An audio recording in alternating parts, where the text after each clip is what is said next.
Hi everyone, good day. How are you doing? Welcome to Uncensored underscore the truth about money. Thank you so much for joining us. We truly appreciate it.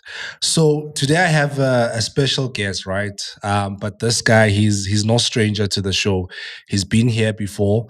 I think back in 2021, if I'm not mistaken, and he helped us out regarding tax. But I think then we're talking about business tax. So today we're talking about personal tax. So I'm so happy that he could be able to join us. I know he's a very busy man. He was supposed to be here like 2 months back, but because of his commitments, he could not join us. But I'm so happy that you are here. V, how are you doing? Hey, I'm good, brother. I'm good. You good? Great to be here again, uncensored, Uncensored. Welcome. in a new space. Yeah. Levels, brother, levels.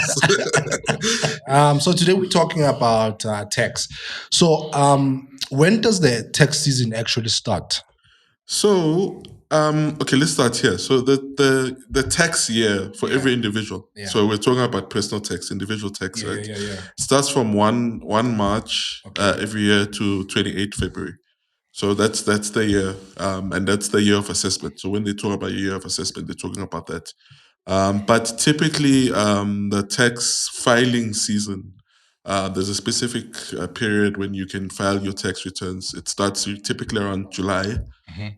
So this year it opened, I think, on the 7th of July, and it's closing on the 23rd of October. So it's ample time for anyone to be able to file their returns and to deal with whatever queries or questions, etc.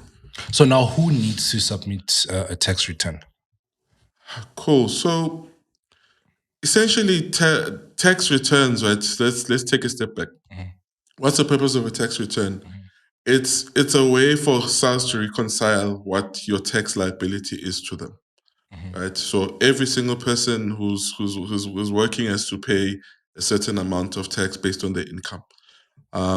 But not all categories of people actually have to file a return.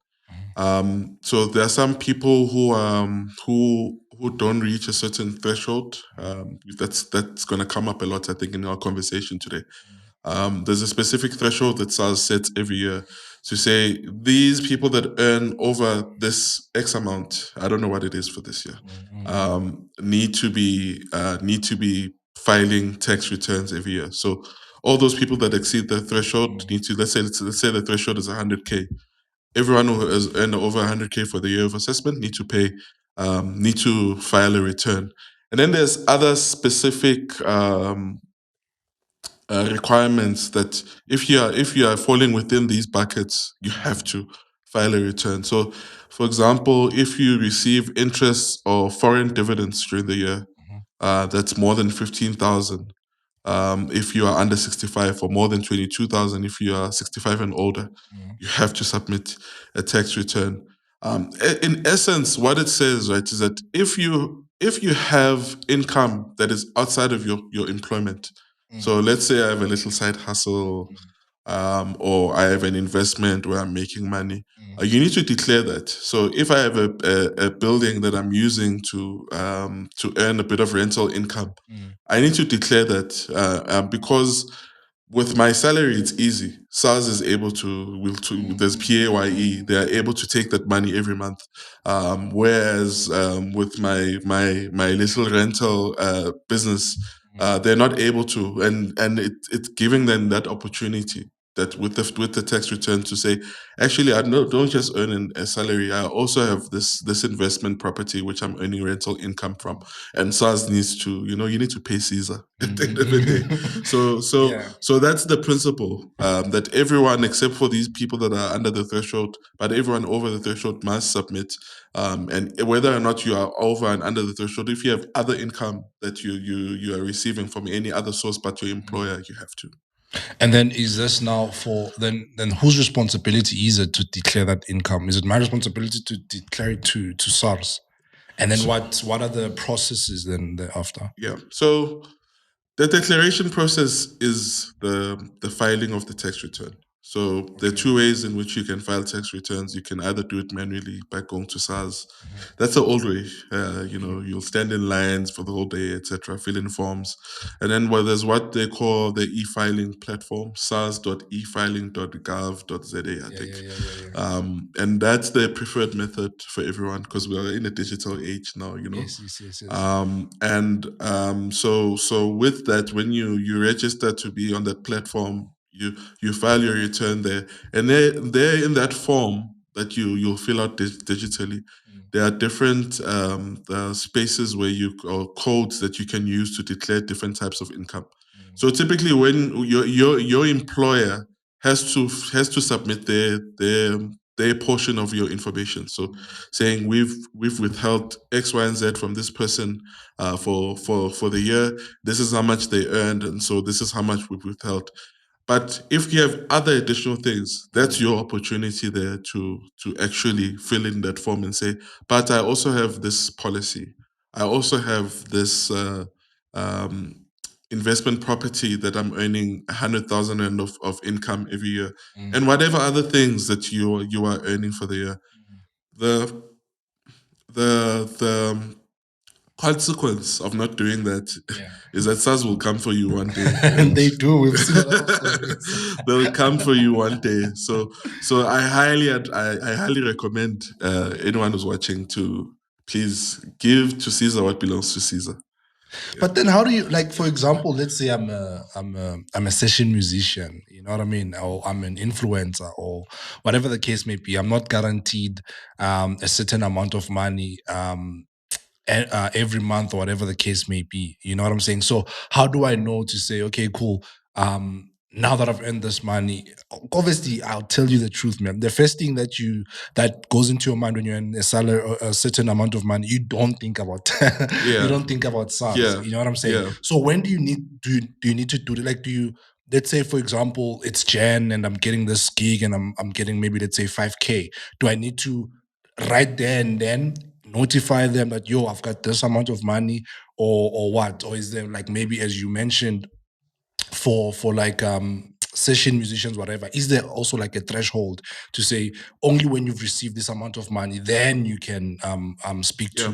to SARS? So that threshold is important because not everyone is liable for income tax. Sure. It's only people that exceed that threshold. Yeah.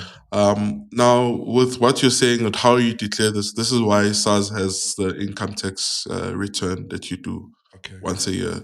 To say, let's look at for the year, because remember this threshold is applicable for the year. Yeah, yeah, yeah. So they say, let's look at for the year, how much did you actually earn and where is it sitting? If Yeah. it's over, you need to declare. If it's or you need to pay up, right? If it's not, you're good. You know, and I think the one thing I would recommend for people who have those informal freelance type Yeah, of freelance. jobs Yeah, yeah, yeah. is keep records. You know, one, make sure that you keep records. You know, the best thing is to invoice and keep records of those invoices of the different jobs or specific things that you've done and gotten paid for. But also, if you can, keep aside a bit of that money, assuming How? assuming. So if you know, like, you know, where there's levels to these things. Yeah, If I you know. know that every month I'm invoicing 20K, Yeah, yeah, yeah. you're going to exceed the SARS's thing, you know. Sure, So sure. like just do the responsible thing, you know. Yeah, definitely. You know, you can just forecast and say, okay, if I'm earning on average 20K, by the end of the year, it's sitting at 240K. Where does that put me in terms of the tax tables? You know, Yeah. so how much will it be? And the best thing is to, you know, we've heard the stories, man, of We musicians and have, yeah. you know, and when SARS comes for you, it's Yes. sad because they'll come for you when it's late, right? And then they'll go back and say, but it's not, you're not just owing us this money now. There are penalties, you know. So for example, if you don't declare on time, there's like a 10% penalty that hits you immediately. There's also interest that is charged on the outstanding amount and on those penalties from the first day you are supposed to declare until now. That's why you hear that this artist, the SARS is demanding. They say you Yeah, owe yeah, 3 million definitely. or Sure. whatever. You know, Sure. Sure. it's better to be on the safe side. You know. Esh, I know cash flow is a thing, but yeah. So now let's say I do an international gig, right? Am I gonna be taxed twice? Good Am I question. taxed by, let's say, the states, and then also when it comes over, immediately when it hits my bank account, am I also gonna be taxed? That's a brilliant question. So here in South Africa, we use a residence-based system. Okay. So what it says is that you are seen as a South African tax resident. Yeah. Right? If you're meeting certain criteria, you're seen as a South African tax resident. So as long as your residence is here, if I go to New York and I do a talk there and I get paid $100,000, I will get taxed here because as a South African resident, I'm taxed on worldwide income. So wherever I am. But there are cases, because different countries have used different tax systems, right? There are cases where when you look at the different rules, you might be taxed in two different countries. Let's say New York is saying everyone who comes here and earns, or the states say everyone who comes in and earns a certain amount of income from this country must pay tax to us. But now you're also a resident in South Africa, and they're saying SARS is saying no, you owe us as well. Yeah. So there are these things called double taxation agreements, which are agreements between countries that say in instances like that, who will earn the tax that's payable by the individual to avoid the double taxation thing. To say, okay, South Africa, if the person is your resident, it's fine. We will waive our right to that tax that's coming from that person, and you guys can claim the tax. So you hardly ever find situations where you are taxed double because of these double taxation agreements that exist. Yeah. Right. And then I think a few months back, there were a lot of people on social media celebrating that they've got like a tax refund. So who is liable for a tax refund and who is not? Okay, so I think the answer to this is it goes back to how we'll need to see what has happened. So Okay. every month, your employer deducts tax based on the information that they have about you, right? Okay. So they're assuming that this is the only income you have. Whatever other deductions that are there, they look at your medical aid, etc. They know this is what we know about the person. They calculate based on whatever system they use, and they subtract it from your income every month. Hey, and that's painful. Don't ever look at your don't look at your pay slip. don't make that mistake. Don't look at your pay slip as a belief. It hits right to the heart. But anyway, so your employer takes the money, and every month they need to pay that over to SARS, and there are 6-month recons that are done, etc. And at the end of the year, there's an IRP5, something called an IRP5, which is just a summary of what they've collected for the year. Your employer, so they submit that to SARS and to yourself as the employer. Now, let's say I have a retirement annuity of some sort that's outside of my employer, that SARS says I'm able to claim a deduction on. My employer wouldn't know because it's outside. I went to Old Mutual or wherever, and I took out this. And SARS says, according to the Income Tax Act, you are able to claim a deduction for that. Yeah, you must read up on that. That's where we need Thami. He's an expert on these things, right? With a tax return, when you fill in all this information, that actually, yes, I earned so much with this employer, but I also had X, Y, and Z, and I'm able to claim a deduction on these things. Maybe I have a medical aid that's outside of my employer, or whatever it may be, and I'm able to claim a deduction. At the end of the day, it turns out that then your employer has taken more of your tax liability than they should have. Because they didn't know that you had all these rebates that you could claim from. So now SARS then does the process of reconciling that to say, actually looking at all things encompassing this person, the what's been collected and what the actual liability is, this person has been overtaxed. So we need to pay back the person. It's funny they don't bring it back with interest, but that's a story for another day. They don't. There are no penalties or interest with that, but that's exactly why people get these refunds. It's not certain that every person. In fact, in a perfect world, most people should be just submitting their tax return, and SARS should just be confirming that your employer has done the right thing. They've withheld the right amount from you and they've paid over. So there's nothing else. We don't owe you. You don't owe us. We're good. You filed your return. But the moment there's things that lie outside, whether income or other things that are deductible, then that's where you might have a liability, or you might have a refund that's due to you as an individual. And then employees tax versus is it site, SITE? Yeah. So employees tax, right, is essentially the process of your employer deducting tax from you as an individual. Okay. So there's two types. There's two components. Okay. PAYE is where most people fall. So these are people that are earning above that's a certain threshold. Your employer withholds X amount based on the tax tables and whatever these calculations that they do. SITE stands for Standard Income Tax on Employees. Okay. And this is for the people that are below that threshold, that specific threshold. So it's the same principle, but it's just applied differently. So the guys that are below pay a specific thing, and it works differently. And then the PAYE guys, it's based on the tax tables and which tax bracket that you fit in. So it's essentially the same thing, just in different categories. All right. And then when does the year of assessments for individual begin, and when should tax returns be filed? Yeah, so the year of assessment is from the 1st of March up until 28 Feb. So it coincides with the government fiscal year.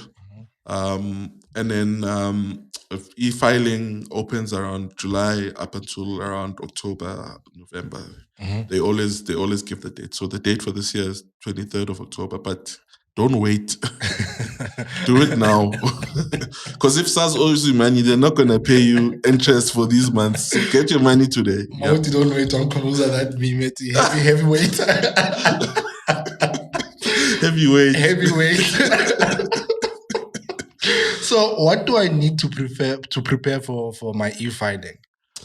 So one, you must be registered on e-filing. That's important. Get on the platform. And SARS will be able to help you with that. It's a very straightforward thing. Two, get an IRP5 from your employer. They usually issue them automatically, but if you haven't received it, ask for it. And get the tax certificate from your medical aid if you have a medical aid. And if you have policies, etc., get tax certificates. So they already have supporting documentation that if you need to supply to SARS. So that's step one. Get all that supporting documentation from the employer, from whatever other thing that's pertaining to you. Step two, get to the platform sars.efiling.org.gov.za, something like that. Just Google it. And then once you're there, it's just a matter of creating a new return. Checking some of the information will already be there, populated, like the information from your employer that's on the IRP5. You'll already find it there. And then it's just a matter of checking that the IRP5 that your employer is given is correlating to what SARS has. Okay. And if there's questions, that you just query that with SARS, and making sure then all the other information that's not sitting with your employer is also there. If there's gaps, you are able to actually manually fill in on the return itself. But then SARS is going to come back and say, we need proof. That's why I was saying, first step, make sure that you have all this proof. If you have other income, make sure that you have proof, like in the form of bank statements or financial statements, whatever it can be. Yeah. And then, cool. So I'm seeing here, so what is an auto assessment, and how does this work? Okay, so SARS, because of the volumes tax returns that need to be filed. What they're trying to do, because for them it's important that as many people as possible file their tax returns, so that they are aware of their financial position and they're able to collect what they need to collect. So what they've introduced now is this auto e-filing thing where certain people, based on whatever information they have on you, they process the tax return on your behalf, and then they tell you you owe this much, or we owe you this much, or you are good. But for certain individuals that qualify, because they just want to make the process as easy as possible. You'll find typically those are the lower income type of people who only have one source of income. They don't have anything. So they base it on what they know about you, whatever historic returns. They say, okay, this person qualifies for auto e-filing. They'll do the work on the background for you. It's easy now with technology and AI and all of these things. They do the work on the background for you. Then they'll tell you, maybe you'll get an SMS and you have a nice little refund in your account. Sure. But it's just for ease of processing, just to ease the administrative burden on their side. Yeah. And then, is there a possibility that they could make a mistake on that? Yeah, it's possible. Anything is possible. Yeah. There's maybe they don't have enough information. Okay. So maybe last year, based on whatever information they had of you, you only had one source of income. But maybe this year you're also hustling your music career or whatever it is, and you've earned a bit extra income. So then you come in. Maybe you've taken out a policy that you can deduct on your return. They are not aware of that. So any of those information gaps can cause errors. So it's not cast in stone. Whatever they auto assess, it's not cast in stone. It's them just trying to say, don't worry yourself, we'll do the step for you. But they'll inform you of the outcome of that. And you can choose whether to accept or reject the auto You assessment. can. So you can query right on the e-filing platform. Yeah. If you're not happy with something, you can query the thing, and then there's steps. They'll probably contact you. A person will contact you or call you into the office or whatever it may be. And then, what are the legal implications for trying to evade tax? Yeah, tata my chance, baba. Okay, so let me say this first. So we dispel some myths. There's tax evasion, and then there's tax avoidance. Okay. Tax avoidance or tax planning, I think they're probably interchangeable, is when you use SARS's own rules, and you try and limit your liability as much as you can. So if you know that there are certain loopholes that you can work around legally, there's nothing illegal about tax avoidance or tax planning. It's trying to optimize your tax structure.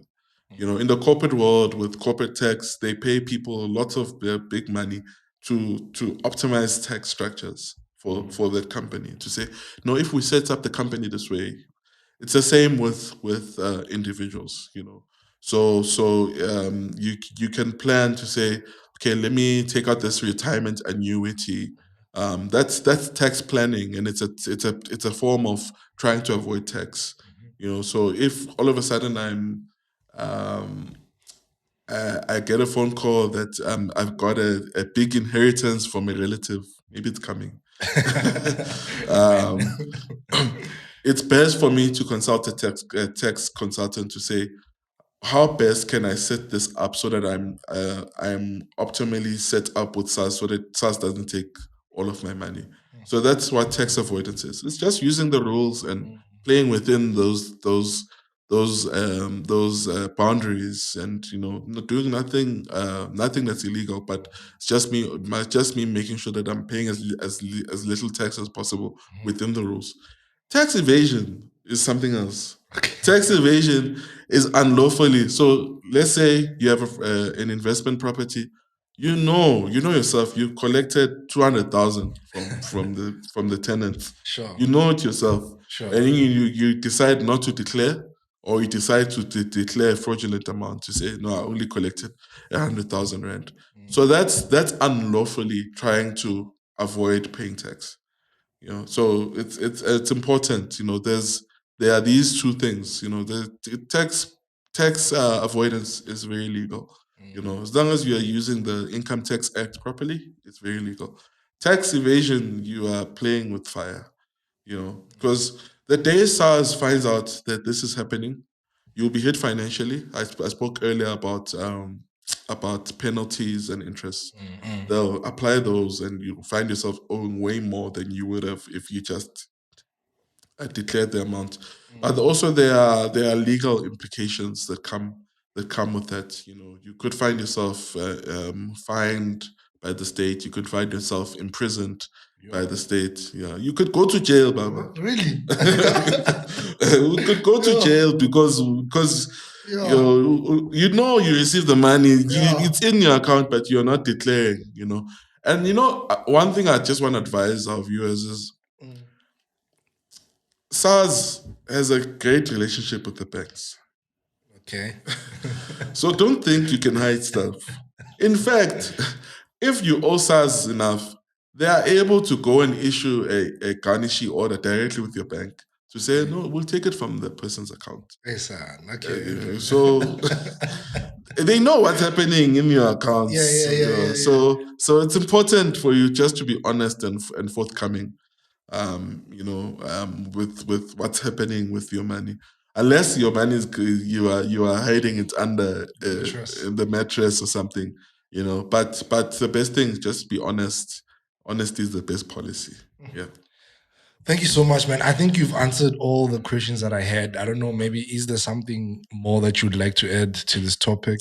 I think as with everything, I know one of the taglines of Uncensored, do your research. Sure. Tax is a very interesting space. It's applicable to all of us. Do your research. When you want to take out a policy or whatever it is that you want to do financially, understand what the tax implications are. There are consultants that are out there that are not so expensive that you can work with. But in a nutshell, do your research. Know what you're doing, because one mistake and you could find yourself owing SARS a lot of money. Yeah. Oh, just lastly, I heard you use the term. I heard you use the term tax rebate. What does the term mean? It basically what I was saying is deductions. So in the calculation, there's income, which is taxable, and then there's certain deductions that you are able to claim from. Like retirement annuities, medical aid, or whatever it is that SARS allows. I think when I was studying back in the day, it was Section 11 something. That had all those deductions. So essentially, that's what it is. Yeah. So you don't know of any legal ways we could possibly evade tax? You see, Junior wants me to go to jail. But it's legal. Now it's a legal way. My wife and kids are watching. Yes, evidence. Yes, evidence. Thank you so much for coming, bro. Thanks, Truly man. appreciate it. Thank you for watching. We truly appreciate it. Don't forget, we are on Instagram, uncensored_the truth about money, as well as TikTok, uncensored_financial edu. And yeah, please subscribe to this channel. We would truly appreciate it. With that being said, we appreciate you. Cheers.